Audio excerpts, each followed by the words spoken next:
changing the world, baby.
Welcome back, everybody, to another episode of the Bald Avenger Show. Today, I am super excited. This woman is a powerhouse, somebody that I respect, somebody that I love, somebody that is out changing the world in so many different arenas. And I'm excited to introduce you all to her that don't know her. And if you don't, we're going to give you a way to connect with her at the end of this show so that you can start following her, because she is by far and away one of the fastest up and coming women in self-development, in business advancement, and really just kind of taking the world by storm. I've shared the stage with her several times, and it's ridiculous how smart she is and ridiculous how powerful she is. So everybody, welcome to the show, Miss Danelle Delgado. And I'm going to say Danelle again because we get a lot of Danielle, right? from that. You just wanted to be special and unique and say Danelle.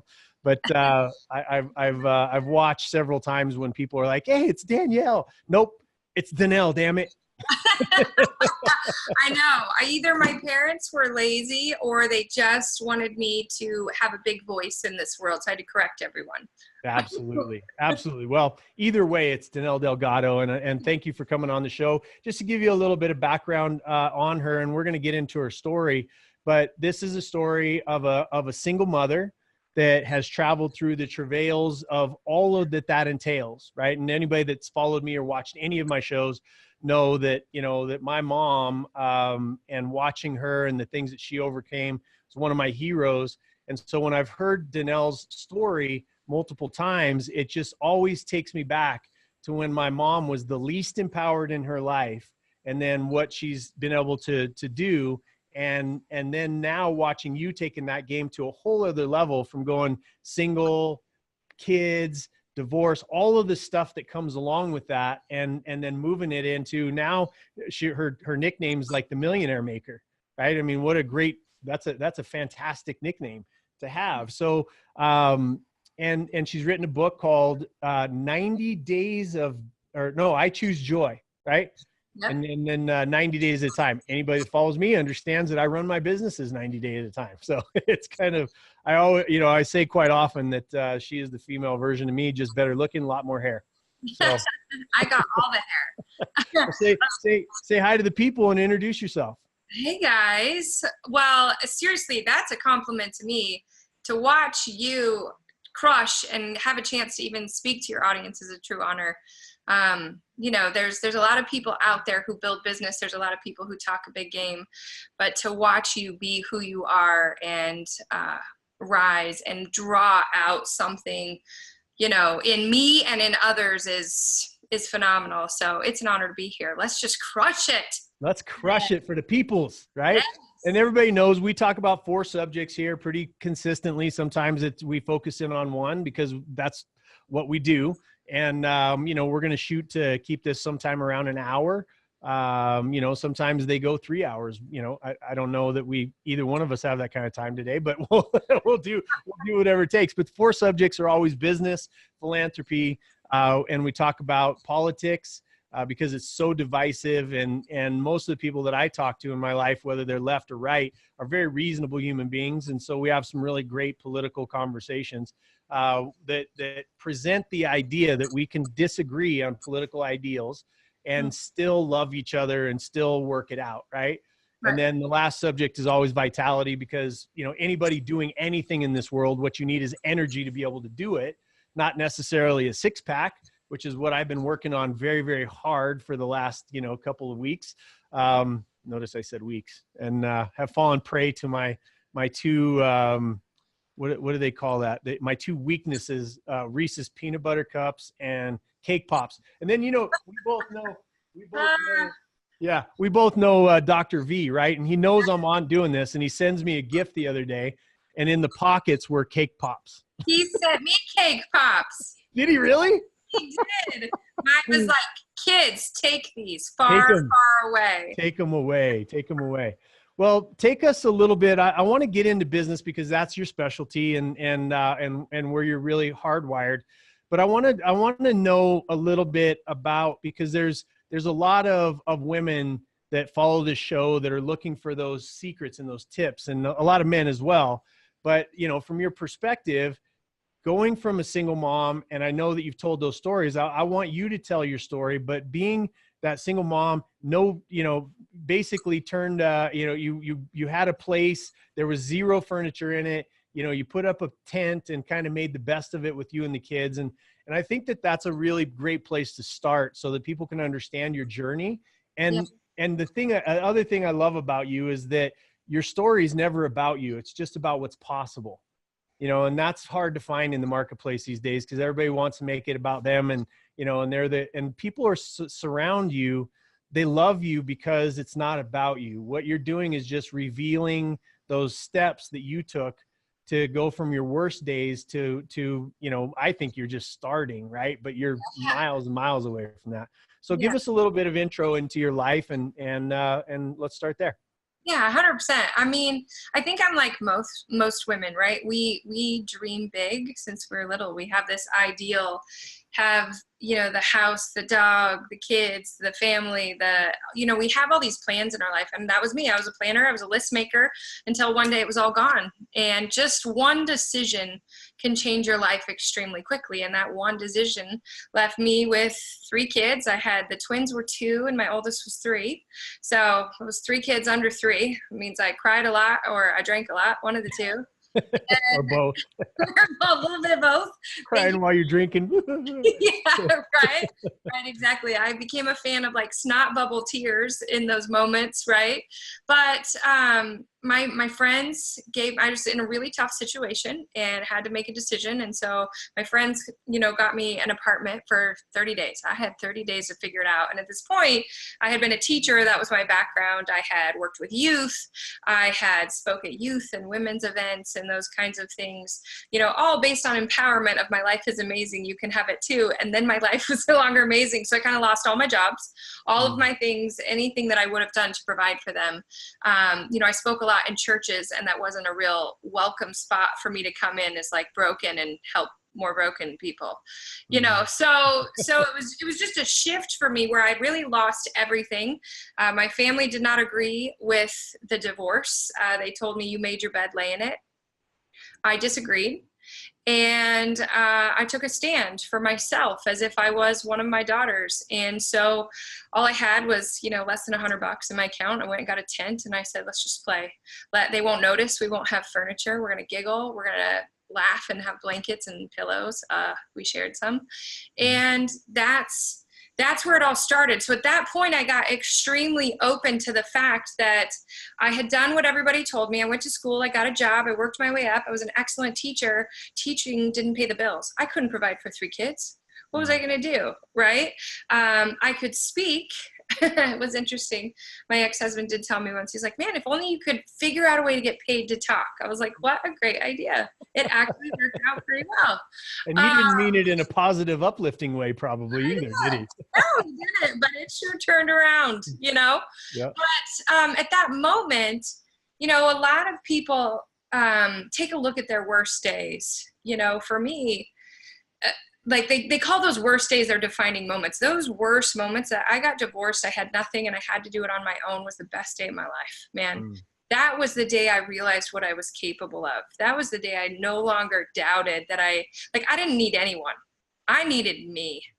And I got really open to ideas. So I was introduced to sales. I was introduced to networking. You know, I was adamantly opposed before. And then when that happened, I was like, yeah, I'll take everything. I'll take every job. So I took on 3 jobs. I started selling networking stuff. I started selling phone, TV, internet, gas, electricity, whatever it was. I had nothing to do with sales. Everyone's like, I'm not in sales. I'm like, yeah, you are. You got a date. You've been married. You have kids. You can sell, right? So I was like, I can figure this out. So I was given a book, and we know we have mutual friends. I was given the 10 scrolls, Augmentino, the greatest salesman in the world. And I started reciting these scrolls to myself, and I was like, this is me. I get it. This makes more sense to me than anything I have ever read in my entire life or been told. Right? I was like, that's me. Greet this day with love in your heart. Treat everyone that way. I will persist until I succeed. I will grow into a mountain, not shrink into a grain of sand. And so I was filling my brain with all of this stuff. And I was convinced I was going to be the greatest saleswoman in the world. And I had to crash and burn before I became really great at sales. I remember it was December. Okay, I'm going to give you this very specific thing, and this is how I paid my bills 30 days later. It was December, when everybody's focused on buying presents for their kids, not switching over all of their services, right? I know you love Verizon, but I'm going to make you get Sprint. And I know you love Dish Network. I'd love you to get DirecTV, right? And they hated me. Let's be real. They literally hated me. So I set up every appointment I possibly could. I met with hundreds of people. I did 66 meetings on my own, sales meetings. Some of them had 20 people there. Some had 10, some had 2. Hundreds of people. And my mentor was like, this is your month. You're going to cash in. I signed up 0 in the entire month. 0.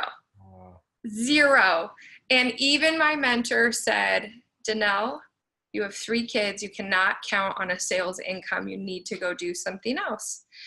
And I must just be really, really freaking stubborn, because I said, no, I am going to win. There's no reason I can't figure this out. I just suck at it. So I called every top salesman in the company. I said, can I just listen to your sales calls? Can I just hear them? I'll mute myself. I'll just hear them, just 3-way call. I convinced some of them. It must have been my good hair or my wit. And they said yes. So I listened. I went to every sales meeting I could. I read every book I could. And the next month, I signed over 140 on my own and made over $30,000 in 1 month, and went from no idea, like everybody giving up on me, even those people who were like paid to believe in me, right? Telling me I should quit, to going, I will figure this out. It's about skill. It's about excellence. And I think in business, so many people spend time complaining how hard it is and where they're starting and why they can't.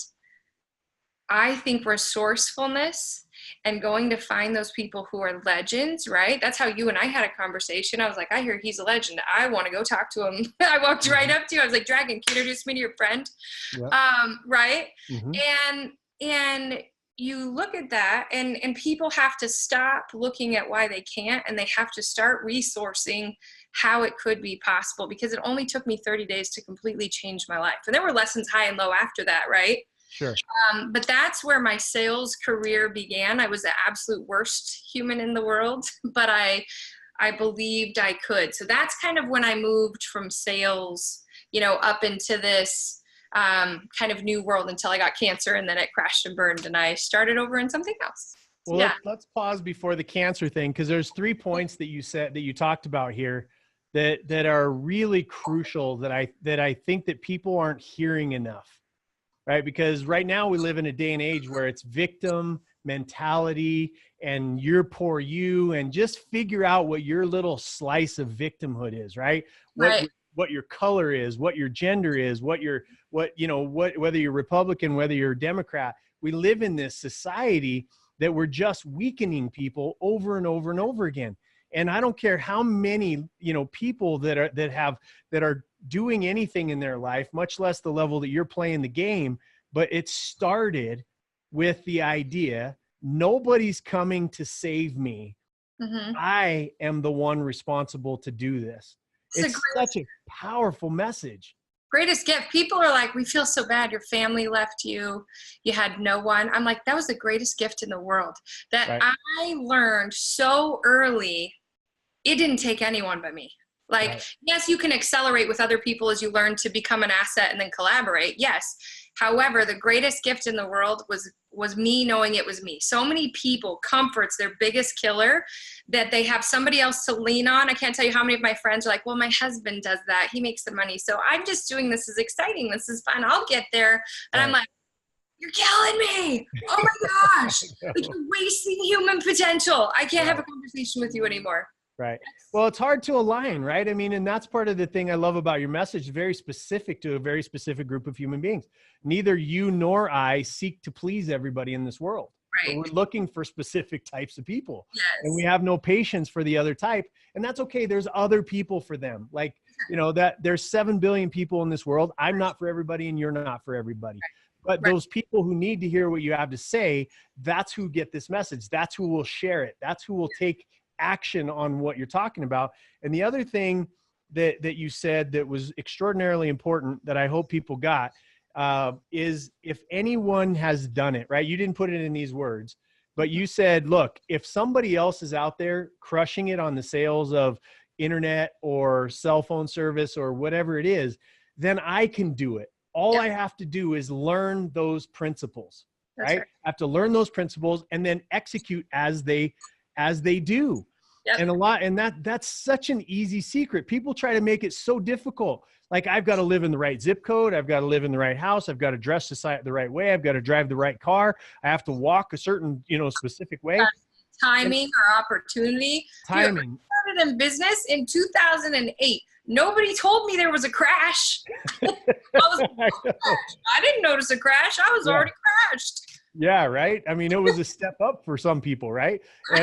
And part of knowing that, and part of what I wish people would understand, is that all you have to do is just model the activity of those that are already getting what you want. Right. Yeah. But, and there's a fight there between two different sides of you. That's like, I just have to be me. That is the weakest fucking statement I've ever heard on the face of the planet. I'm just going to be me, and everybody's going to have to deal with it. And I'm like, okay, have no skill. Choose suck. And be an asshole, like treat people like crap, lie to people, be lazy, sleep in, eat whatever you want, drink, every Friday and Saturday night, do all that kind of stuff. I'm just going to be me. Well, okay. So great. I hear that. And I'm like, that is like the most self-conscious human being who is afraid to actually try and become great, because some, like, they're just like, people are going to have to learn to love it. I'm like, if you don't get your brain on point that your job is to serve people without a shadow of a doubt and figure out their things and work so hard for others, yes, you will become successful. Like, get out. You're not on my train. I'll kick you off my train. I will hard. Yeah. And again, it's not that difficult. A lot of times people that are successful, I watch you do it all the time. People come up to you when you're speaking or we're at an event or whatever it is. And they're like, hey, Danelle, what about this? And you just share, right? You've put together programs that people I know have purchased that have gone through it, and it's changed their lives, and they love you. And at the end of the day, there's two things that you need to do to be able to get someone like Danelle into your life. And that is serve them or pay them. Yeah, exactly. It's really those two things. You serve. If you don't have money to buy a program or whatnot, I get that. But Danelle, I guarantee you, needs different services, right? Your film your film person. He's awesome. He's amazing, right? I can't remember his name. It's Jack, or what did we say? I can't remember what it was. Jack. All I can think of is Ralph, and that's not Ralph. right. Is that it? Was it Ralph? I think it was Ralph. Near Ralph. Yeah, it was hilarious. So those of you that don't know what I'm talking about, Danelle and I have this viral video, and it's literally us. We were in Las Vegas speaking at an event together for Dr. V, who's an amazing human being. Yes. And we had an amazing experience and event. And I was like, hey, I had this great idea. Let's go outside. We're at the, what was the name of the hotel? We were Caesar's Palace. Yeah, Caesar's Palace, right? Caesar, we tried to have discussion whether he killed Jesus or not. And I promise you, like we had this really great interaction going, and we'd had a glass of wine or something, but it wasn't anything excessive. And we were like, hey, let's go shoot a video for both of our crews and add a bunch of value. And we get out there, it's freezing cold next to the pool. It had snowed the day before. It was cold in Vegas. In Las Vegas, right? And so the other side, and then we had to jump over some barriers because it was all blocked off. So we were breaking the law. Well, at least I was. I'll admit that on screen. But so we were breaking law. Sat down next to the pool, beautiful setting, and then we went about laughing solid for 2.5 hours. If anybody wants to see that video, just go to my page, go to her page, whatever it is, and watch it. And the way that it's edited together is hilarious. It's so funny. Yeah. It was funny. Everybody, I tell people this all the time. People get way too serious about their life. They get so stressed. Like if you want to win, like your best ideas come out to play, not to work. 100%. Right? When I get stressed out, I create stupid ideas. I make horrible emotional decisions. When I'm having a blast, I'm like, you know what a girl could do is, right? And you start, and that's what we did. And we had so many ideas just sitting there laughing, and we cut out a lot of inappropriate things that would probably offended a lot of people, but it was sure fun. I hope so. My life, like you have a little bit more contained audience, I have 3 little kids that are there all the time. So I'm a little more careful. Yeah. And my kids are nowhere around me. So, because I know my mouth. You did see one. My son was like, yeah, he does it too. I know he's there. If I was in your house, right, I would temper my language. You're in my house now, baby. He'll tell you as well. He'll be like, oh, I've heard that before. My mom's used it. My mom's used it. Yeah. Yep. So anyway, but that's a good point, is that we have so much fun. I think that everybody forgets the fact that, and this is a big point, which I know that you and I agree on, which is people haven't painted the future that they actually want. They're sort of floating along somebody else's river of expectation, and they're sort of trying to hold true to this version of them that everybody else thinks they may maintain, so they're predictable, so they can be counted upon. And I wear these skull rings for one reason. I'm going to die to the me of yesterday every single day. I'm going to die to the me of yesterday every single day. I'm going to leave the weak stuff, keep the strong stuff, and try to build up a little bit better today. That's a mentality. Yeah, well, and because at the end of the day, I know that those visions that I have for philanthropy, for my business, for my kids, for my family, for changing the world are not going to happen if I continue to tote around those weak moments, right? And those weak things in my spirit that I know exist. We all know they exist. And you have 2 choices. And I heard you say this from stage the last time you were up there, was you have 2 choices. You can blame or accept responsibility. And the strong one is to accept responsibility. The point is that doesn't feel good all the time. Right. So tell me a little bit about these feelings that people, especially, your audience is primarily female. Yeah. And God, they're hard on themselves. And then there's, again, the other side that doesn't take any responsibility. It's always somebody else's fault. Right. So talk to me. How do you bridge those 2 mindsets, and talk to me about how feelings can do damage, and then where they should be applied? Yeah. It's really interesting. It's a brilliant question. And I 100% believe it's because of what you said. Most people are just moseying through life. Like if you take life as like a dartboard, right? That's just an example, or like a target shooting. We'll use shooting because I think that's your thing. I Okay. love shooting. So like a target, right? And most people are just like, try to get it on the target, right? And I think people don't have a bullseye. They don't have a reason for existing, and their main human need is significance and to matter and to make a difference. And that's where fulfillment comes from. So many people think it's freedom. I'm like, freedom's not it. Freedom is found in fulfillment. And so instead they're walking through this life, and if they're feeling unfulfilled, well, they're like, wow, they're just shooting for whatever. They're throwing everything at a wall and seeing what sticks. And I think we got to start creating snipers, man. We have to start getting people who are line drive, focused on what they are here in this world for and having those conversations.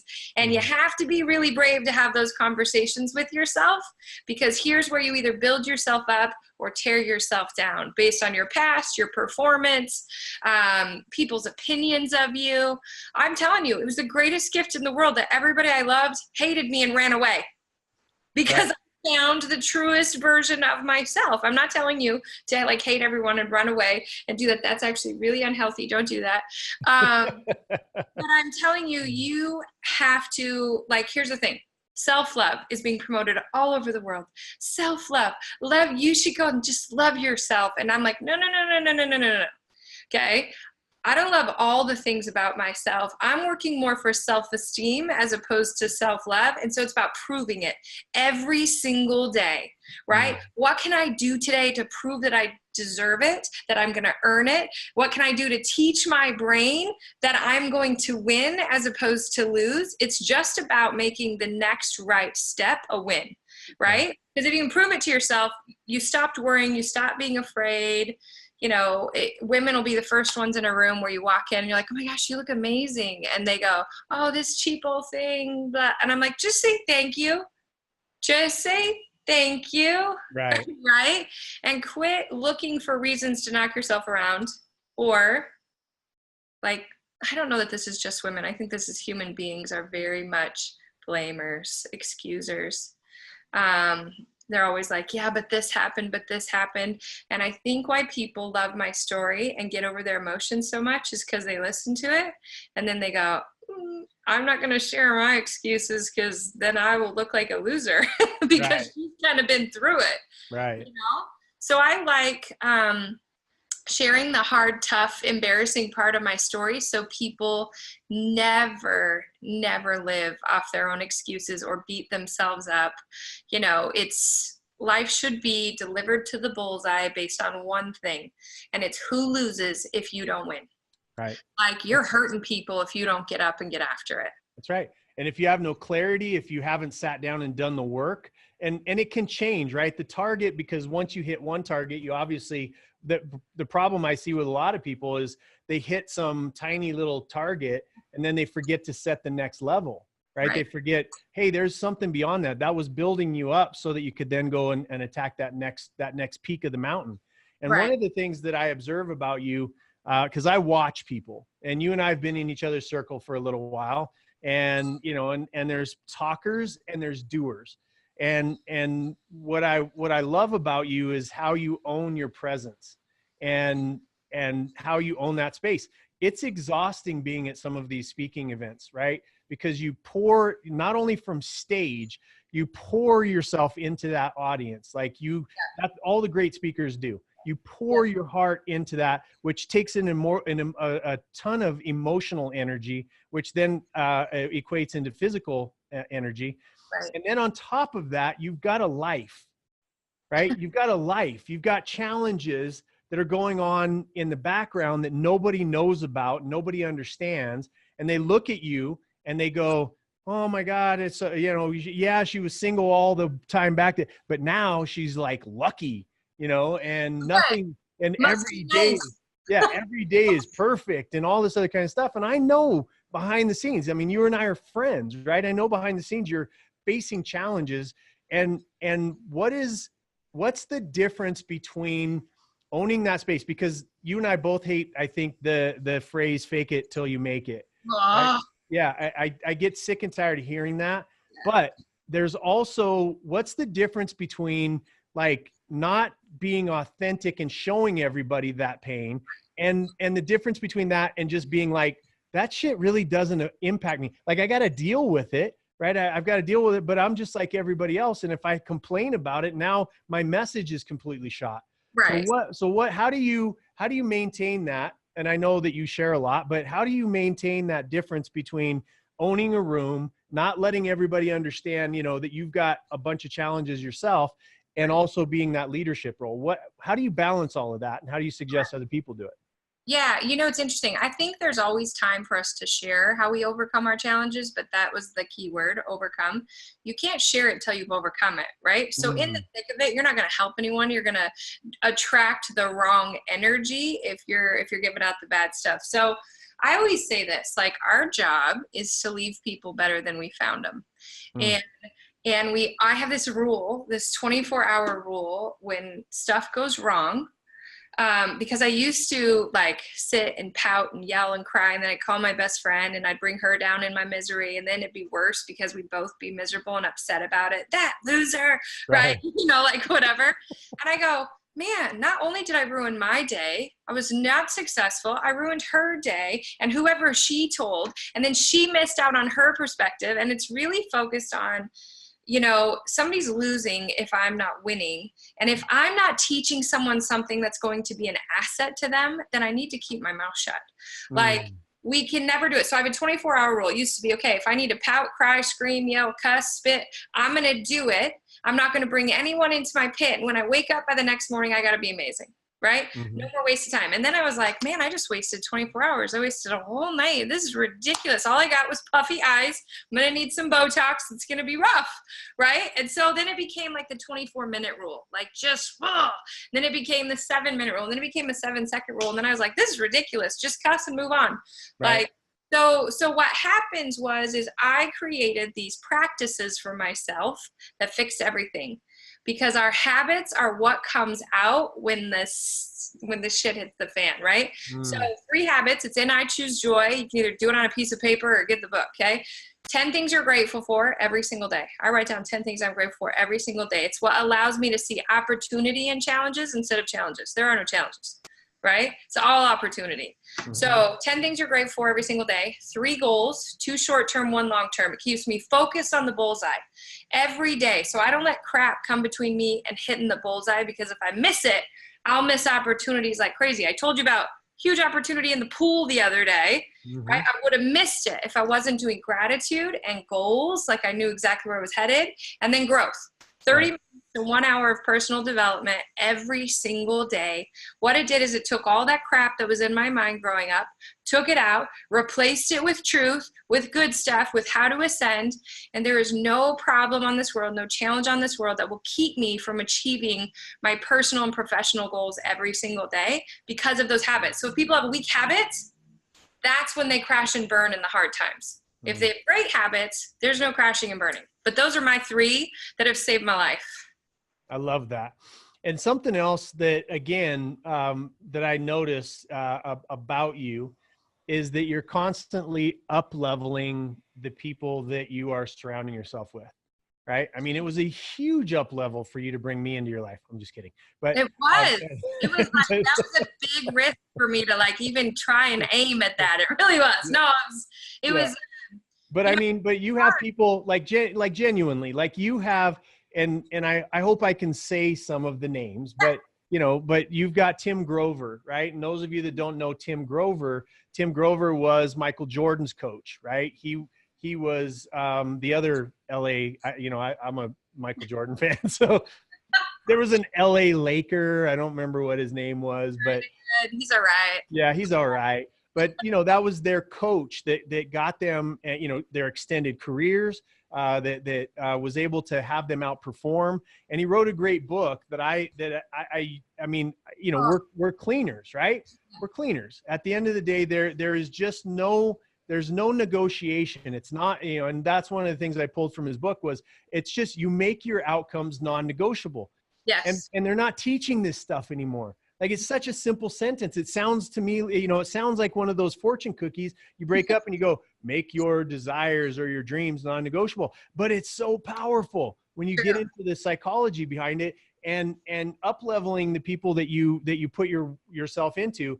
It's intimidating because you put yourself around them and you're like, I feel like I'm a poser.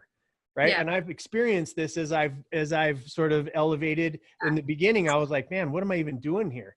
Right. What am I even doing in this room? Why am I sitting here with these people and they're actually listening to the words that I say? And, you know, those kind of things.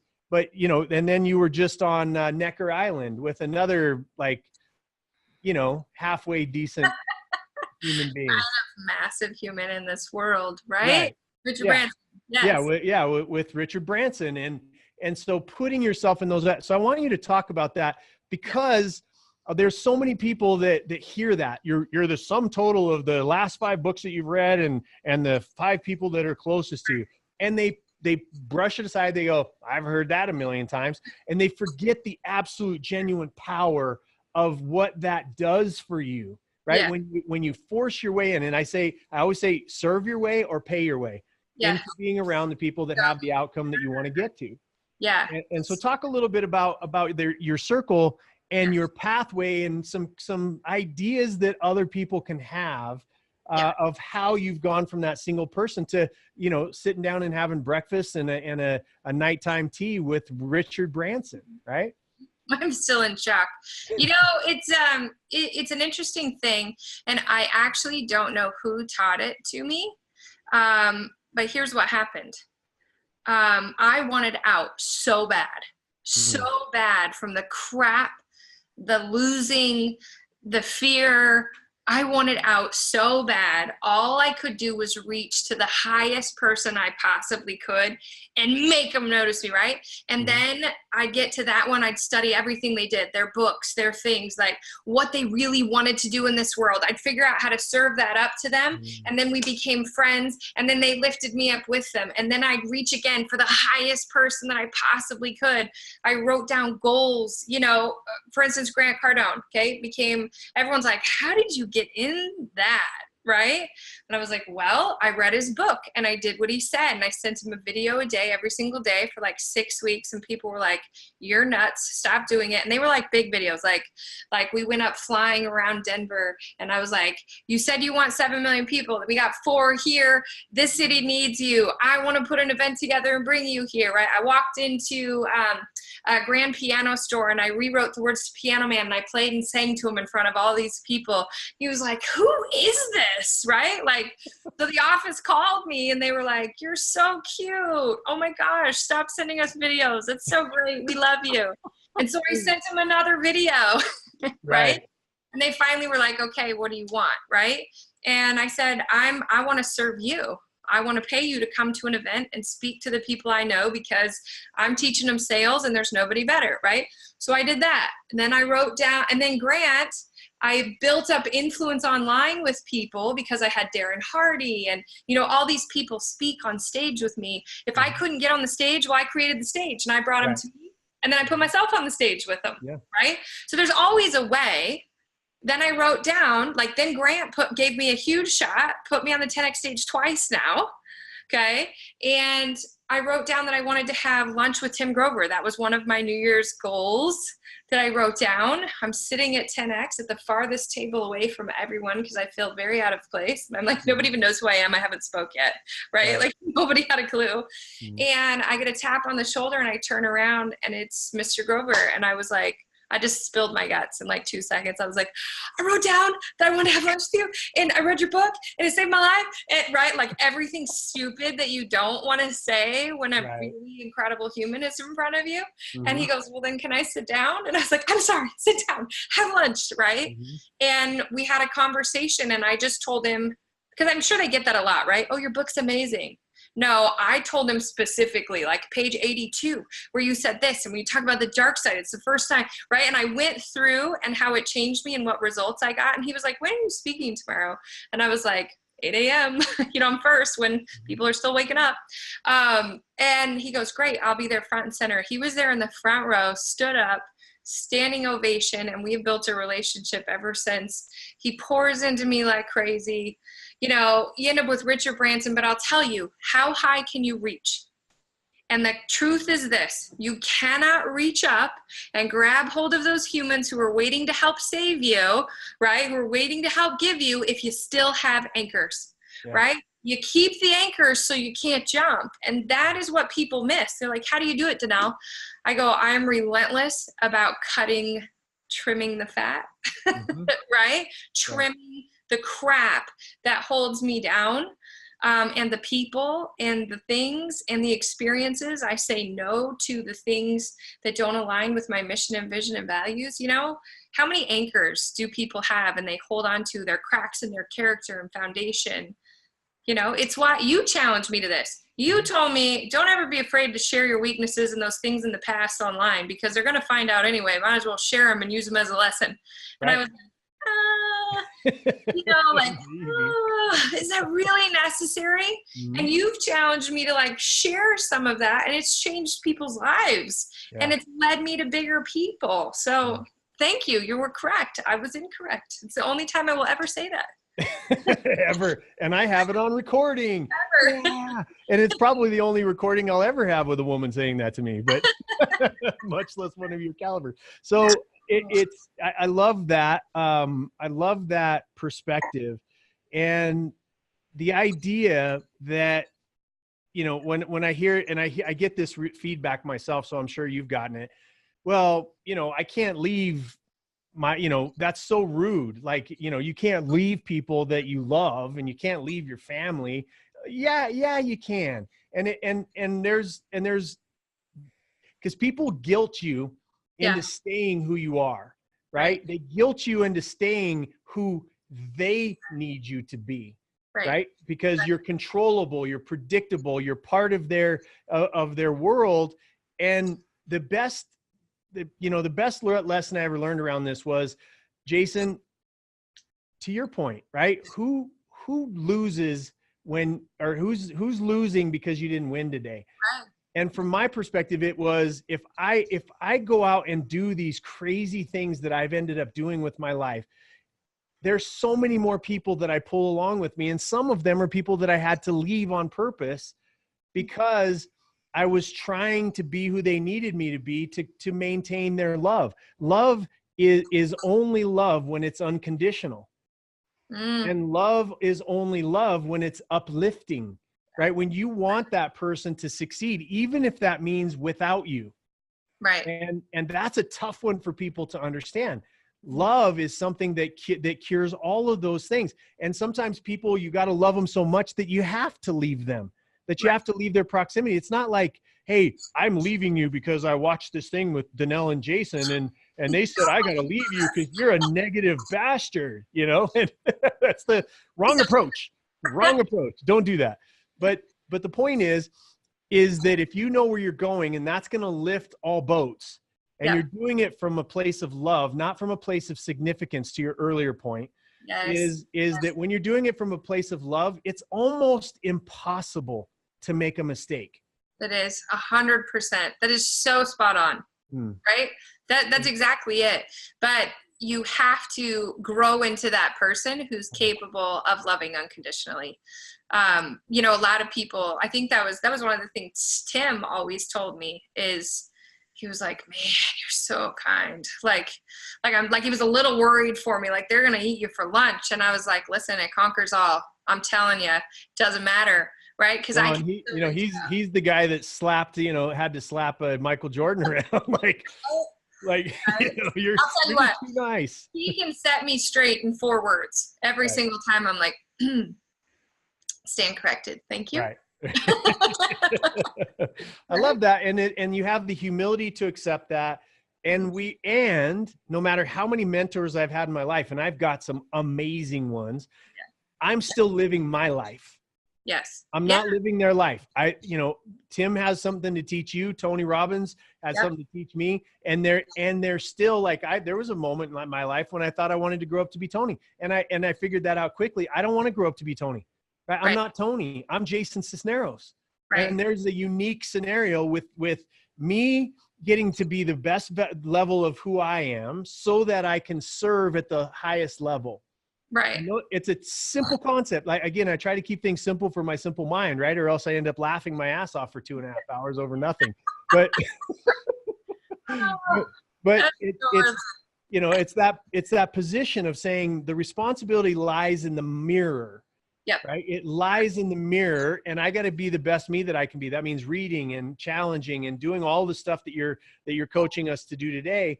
And for the purpose of serving other people, because that's where true joy lies. It's in the progress of becoming, and in the love that you're able to expand out into the world in service. Right. It's not that difficult.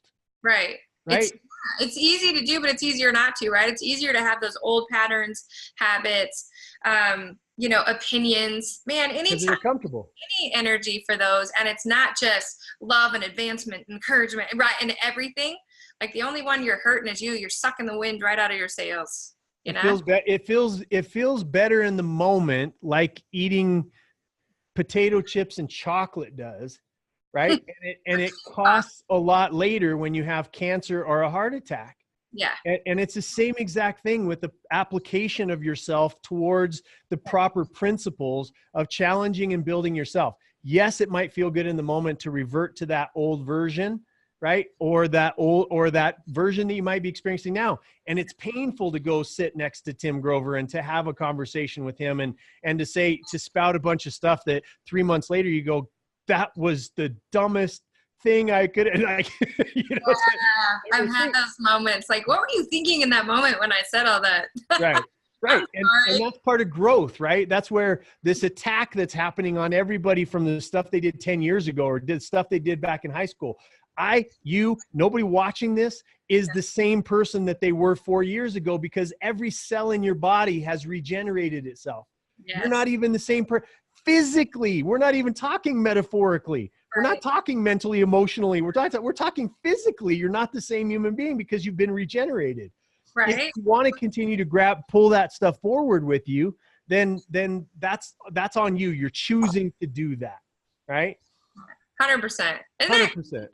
Like, think about your body growing and everything that's happening, and you just choosing to be your own anchor and not growing with it. Like, no wonder people are at war and people are fighting with themselves, and suicide is so high. And like, there's a couple tiny habits that if you were just advancing, that's our natural inclination, right? Is to ascend, is to grow, is to advance. That is normal, right? That's why nobody doesn't ever learn how to walk, right? Like, we all ascend. And if you don't do that, like, imagine the pain and the turmoil and everything. That is why you're hurting, and that is why you're playing the victim role, and that is why you're not, you know, moving and being fulfilled. You must advance every single day like your body is doing without you right now. You have to force it. Because what you just said is so powerful. Really, the only anchor is yourself. All the time. That's really the only anchor, because it's like, I was just filtering through the Rolodex. You know, somebody that works for me is so young. They were like, "You keep saying Rolodex. What is that?" I'm like, "You're fired." No, I'm just what is a Rolodex? I'm like, well, back in the olden days, you know, before we had a cell phone. We used to use our fingers and flip through that, baby. We used to use our fingers to dial the phone too. Right? Oh my gosh. We went to a hotel with phones, and my kids went up to this, and I was like, hey, they didn't even know how to dial them. They're like, what's that? I was like, what? I thought this was a hotel, not a museum. Right? Yeah, exactly. No clue how to dial a normal phone. I was like, huh. Yeah. Right? That's fantastic.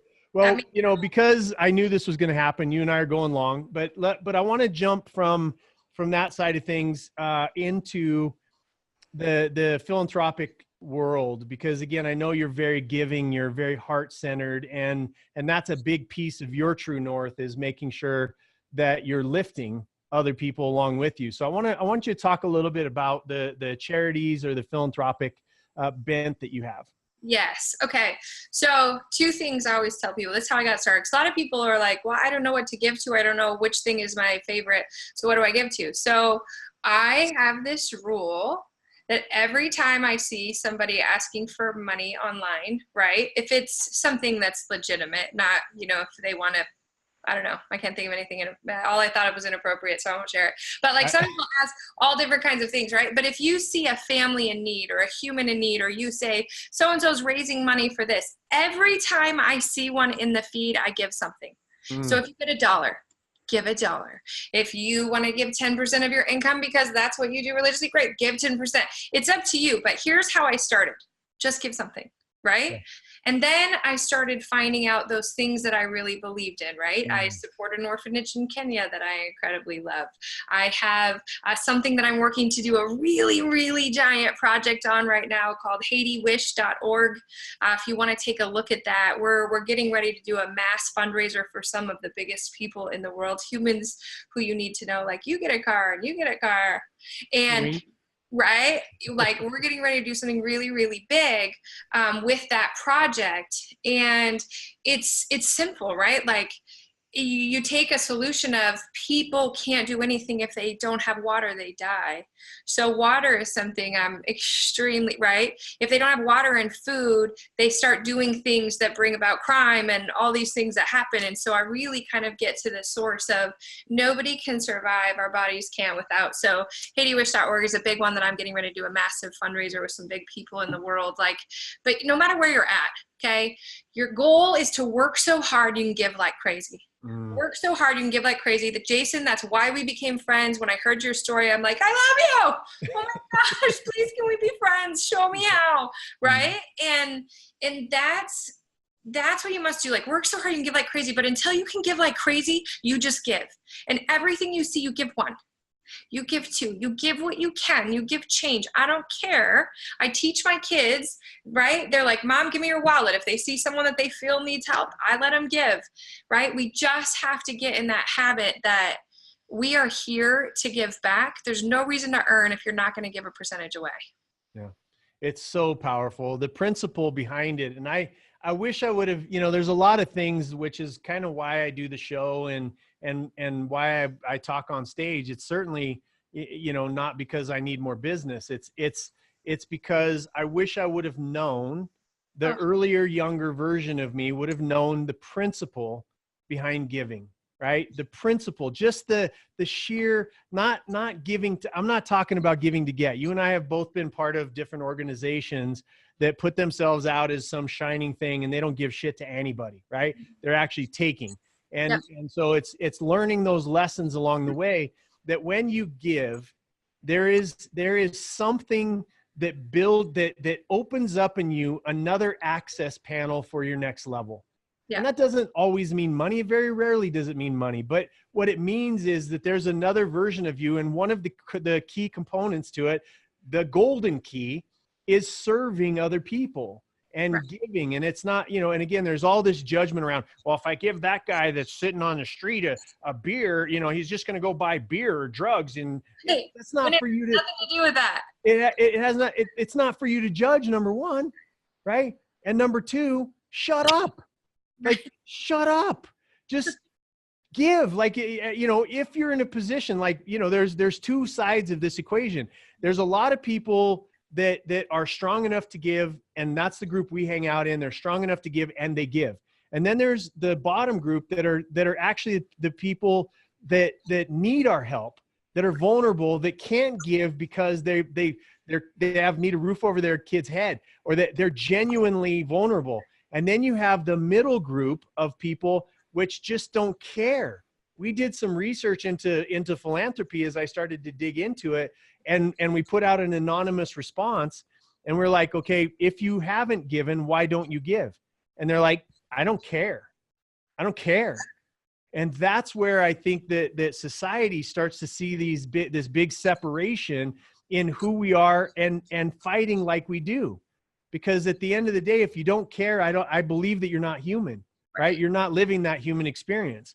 Right. So giving anything is one of those precursors to whatever it is that you're trying to do in your life. And if you don't give, you don't learn how to give, you don't have that same, if everything's me, I, it's all about me, blah, blah, blah, blah, blah, there's not enough room for you to advance. Right.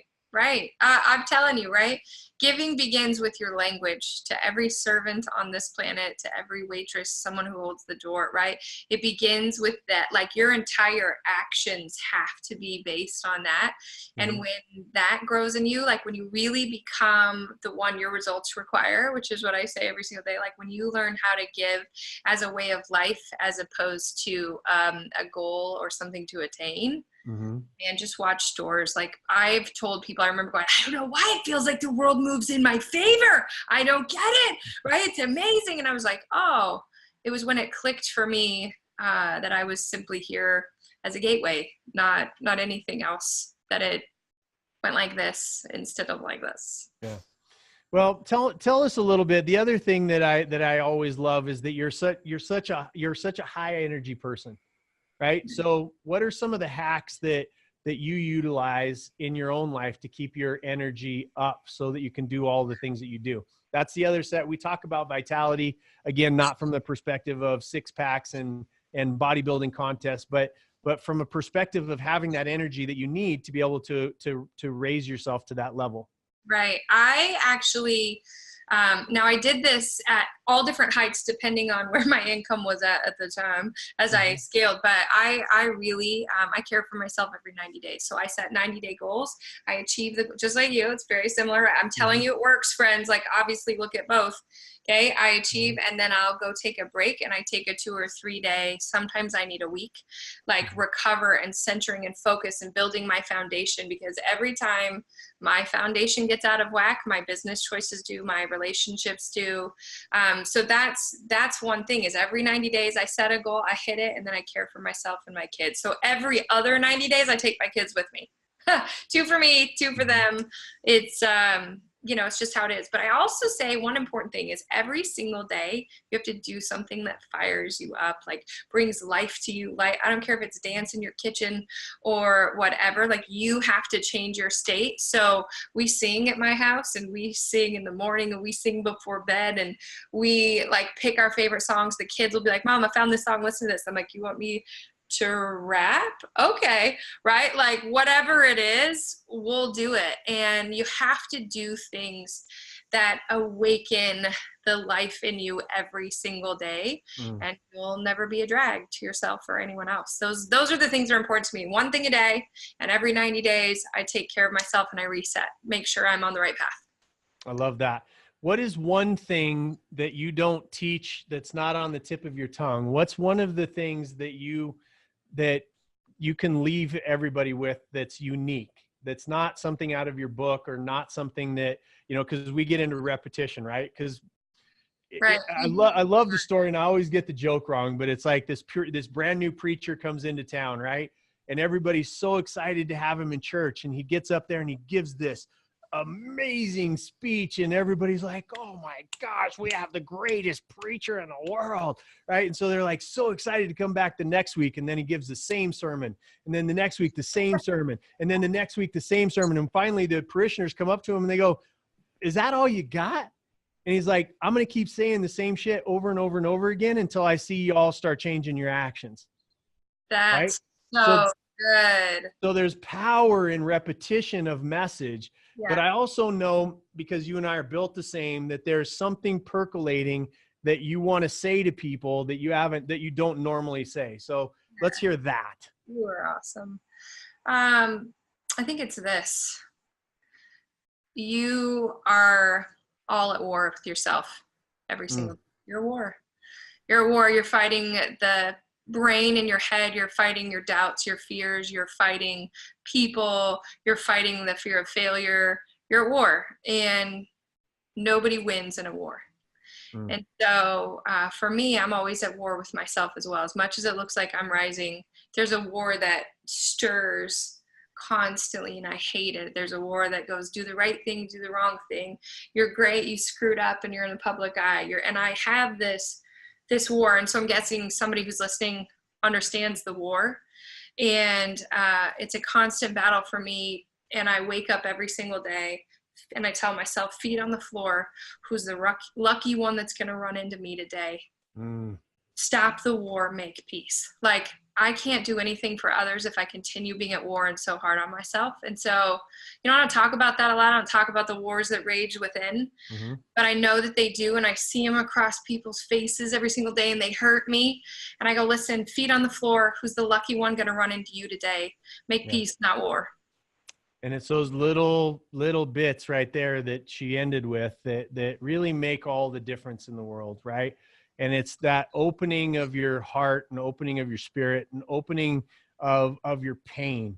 Because people, like, we're doing this next impactor competition right now, and we're bringing up the next generation of impactors. And it's just a microcosm of what you just said, the facial expressions of the people that we meet over and over and over again. Because they're hiding behind who they really are, because they're afraid of, if they show the world who they really are, that they won't be loved. And I can tell you there's a place in the Misfit Nation, right? That's our crew. I can tell you that there's, with Danelle's people, I watch it, that is you want to be with other fuck ups. That's my language, not Danelle. She's much classier than I am. But you want to be with fuck ups who made right with the mistake, that are choosing not to create those behaviors or those outcomes anymore, that are rising and lifting people up with the mistakes that they made in the past. That's what this world is about today. Otherwise, it's just marketing and fake bullshit. So, Danelle, I had you on the show because you're genuine, because you're light, because you're powerful, because so many people that, that's the great thing about this show is I'm highlighting people like you, because my audience needs other people. Your audience needs other people, right? Somebody will watch a show and go, I can't stand that Jason Cisneros guy, but Danelle was amazing. And that's really what this is all about. It's just getting the word out there from people who have actually done it and are not paying those high level dollars to advertise that they've done it. You have built your life organically, and you've built your name, and where you go next, I can't wait to watch. I'm one of your biggest fans. So thank you for sharing you with us. And if somebody wants to find out more about you, where do they find you? What's the easiest way? Yeah. Thank you for all of that and all you do in this world, man. It's an honor to run with you. Facebook.com/DanelleDelgado, Friday Night Live at 8 p.m. Mountain Time. It's the best place to find me. It's an hour of free content every week, pouring in, answering entrepreneurs' questions, helping them rise. Human. And it's free. You give, and that's the other thing. You give your best content all the time. And if people want more, there's obviously other ways to do that. So I highly suggest this woman to be in your life one way, shape, or the other. And until our next amazing episode, thank you, Danelle, for your time. I know you're traveling around like a crazy woman, and I just appreciate you sharing your time. It's your greatest resource, and I appreciate you. Thank you. Thank you. I love the Misfit Nation. Yes, Misfit Nation. Okay, so until next episode, I love you. Love harder, love deeper. And break out of your shells and go back and watch this episode. So many really great points from a woman that I really love and respect. So peace to everybody. Love y'all.